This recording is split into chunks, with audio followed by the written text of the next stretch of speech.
शिवाय गौरीवदनारविन्द्या सूर्याय दक्षध्वरनाशकाय श्रीनीलकण्ठाय वृषध्वजाय तस्मै सिकाराय नमः शिवाय।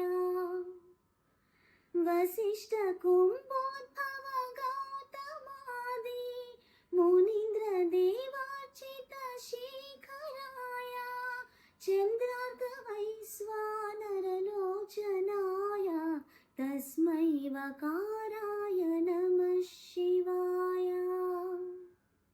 यक्षस्वरूपाय जटाधराय पिनाकहस्ताय सनातनाय दिव्याय देवाय दिगम्बराय तस्मै यकाराय नमः शिवाय। पञ्चाक्षरमिदं पुण्यं यः पठेत् शिवसन्निधौ शिवलोकमवाप्नोति शिवेन सह मोदते।